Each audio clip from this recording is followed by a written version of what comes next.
ውሸታም እንደሆነ ማን እየቀጠፈ እንደሆነ የኔ እምነት ሳይሆን በመጀመሪያ ደረጃ ሀዲስም አይደለም። አሁን ያቀረብከው ነገር ኡስታዝ አቡበከርም የተናገሩት ነገር ታሪክ ነው። ኢብን ኢስሐቅ የዘገበው ሀዲስ ነው። አምናለሁ። ይሄ ነው ጥያቄው። ዋይ መስጊድ ውስጥ የናጂዋን ክርስቲያኖች አዳምጡ። የናጂዋን ክርስቲያኖች መስጊድ ውስጥ ቀድሰዋል አልቀደሱም የሚል ታሪክ አለ። ቀድሰዋል አልቀደሱም? ዋይ ፕሊዝ፣ ቀድሰዋል አልቀደሱም? ታሪክ ነው እንደዛ እየተባለ ቀድሰዋል አልቀደሱም? ሀዲስ አይደለም፣ ታሪክ ነው። ይታርግ ነበር። ኦኬ ኡስማን እንኳን ደህና መጣ። እኔም እኮ እየጠየቅኩ ያለው ታሪክ ነው። ኦኬ የናጂዋን ክርስቲያኖች መስጊድ ውስጥ ቀድሰዋል አልቀደሱም? ይታርግ በቃ መቴው እዚህ ጋ የሚጠቅመው ነገር ምንድን ነው? አሁን ዶይፍ የሆኑ ሀዲሶች አሉ፣ ሶሒህ የሆኑ ሀዲሶች አሉ ተብሎ እዚህ ጋ ልታስተምር የፈለግከው ነገር ጥላቻ ነው ወይንስ ምንድን ነው? አልገባኝም። ቀድሰዋል አልቀደሱም? ቀድሰዋል አልቀደሱም? ቀድሰዋል አልቀደሱም መልስ ሳይሆን ከምን አንጻር አይተኸው ነው አንተ ብድግ አድርገህ ይሄን? ከምንም አንጻር ሊያው ከምንም አንጻር ሊያው የናጂዋን ክርስቲያኖች በመስጊድ ጥላቻ ሊፈጥር ነው የሚችለው እንጂ ምን ይችላል? አዳም የውሸት ታሪክ እንደመፈጥሩ ላሳየና 3000 ሰው በውሸት ታሪክ ባልሆነ ታሪክ በቅጥፈት እስልምና የተመሰረተ እንደሆነ ኦዲየንስ እንዲረዳ አደርግበታለሁ። ስለዚህ ሁለት አማራጭ ነው ያለ፣ ከሁለት አንዱ ነው የምመርጠው። ቀድሰዋል ኡመቴው ከሰርተዋልና ታብታብ እያደረግ ትማራለህ። በቃ ሁለት አማራጭ አለ። ቀድሰዋል አልቀደሱም? ቀድሰዋል አልቀደሱም ከሚለው ውስጥ መካከል አንተ ምንድነው ፍላጎትህ ነው? አሁን እየተከተሉ ያሉት አንተ ክርስትናን እያስተማርክ ያለ ሰው በቃ ሚዩት አድርግ። በቃ ለምን መመለስ እንዳልፈለጉ በእምነታቸው ላይ እንዴት እንደተሸማቀቁ የምታውቁት ከምን መሰላችሁ? አሁን ሁለት ነገር ሆነባቸው። ሚዩት አድርግ። በቃ አልጨረስኩም። ሚዩት አድርግ። ቀጣይ ካነሳ ከስር ትሆናለህ። ሳዳ ሚዩት አድርጊ። በእምነታቸው ላይ እንዴት እንደሚሸማቀቁ በደንብ አስተውሉ። ኡስታዞቻቸው ምን ብለዋል? የናጂዋን ክርስቲያኖች መቀደስ እንደሚችሉና ሲቀድሱ እንደነበረ ተናግረዋል። እነዚህ ከሆነ ነቢያቸው ከቁርአን አይመራም ነበር ማለት ነው። ከቀደሱ ነቢያቸው በቁርአን አይመራም። ምክንያቱም እኛ ሙሐመድ ያመጣው አላህ ጣዖት ነው ብለን ነው የምናምነው። ሙሐመድም ሐሰተኛ ነብይ ነው ብለን ነው የምናምነው። በመስጊድ ውስጥ ገብተን ሙሐመድ ሐሰተኛ ነብይ ነው፣ አላህ ጣዖት ነው እንድንል ሙሐመድ ፈቅዷል እያሉን ነው። የናጂዋን ክርስቲያኖችን ሲጀመር አጥፍቷቸዋል። በአረብ አካባቢ አረብ ሰላጤ ያሉት እንዲወገዱም ተደርገዋል። የተወገዱት አካላትን በህይወት ቢኖር ደግሞ የተረፉ በአረብ ፔንሱላ የሚኖሩትን ሊያጠፋ እያቀደ እየተናገረ ጣር ዞት እንኳን ባለበት ሰዓት ላይ የተናገረው አለ። ነገር ግን ሙሐመድን ጤናማ ለማስመሰል መስጊድን እንኳን ይፈቅድ ነበር፣ መስጊድ እንኳን ያሰግድ ነበር ብለው የሐሰት ታሪክ ይፈጥራሉ። እንስማማላቸዋለን። በቁርአናቸው አይመራም ሙሐመድ ማለት ነው።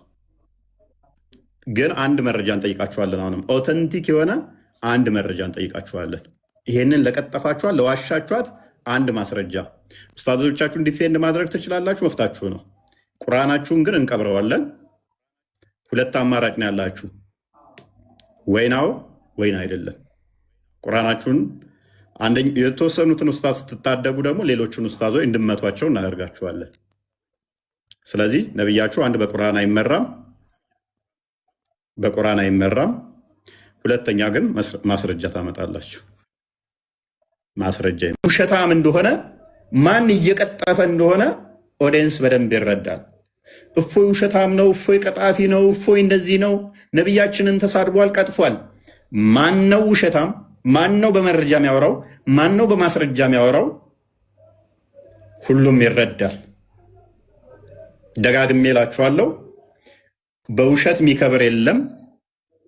እንኳን አምላክ ተውና ተራ ግለሰብ እንኳን በውሸት አይከብርም። ውሸት የፈለገ ፊት ቀድማ ብትሮጥ እውነት ቀስ ብላ ትከተላታለች። ውሸት ተወጋጅ ነው። ስለዚህ እኛ ብርሃን ነን። እኛ ለዓለም ብርሃን የተላክን ነን። የዓለም ብርሃን ተደርገን የተላክን ነን። ጨለማውን ዓለም ልናበራ የተላክን ነን። ለዚህ ነው ክርስቶስ ማቴዎስ ወንጌል ምዕራፍ 5 ቁጥር 14 ላይ አንድ የቼካል ሪዲንግ ክርስቲያን እንደዚህ ይላል። እንደዚህ ይለናል። ወንጌል ስንት አልከኝ? 5:14 እየዋሻችሁ እያጭበረበራችሁ የእኛን ስም ስታጠፉ የነበረ ማን ነው እውነት የሚያወራው? እኛ ወይንስ እናንተ? እናንተ የዓለም ብርሃን ናችሁ። በተራራ ላይ ያለች ከተማ ልትሰወር አይቻላትም። መብራትን አብርተው ከእንቅብ በታች አይደለም እንጂ በመቅረዝ ላይ ያኖሩታል፣ በቤት ላሉት ሁሉም ያበራል ይላል። እኛ ለዓለም ብርሃን እንድንሆን ክርስቶስ አይቶናል። ክርስቶስ መርቶናል።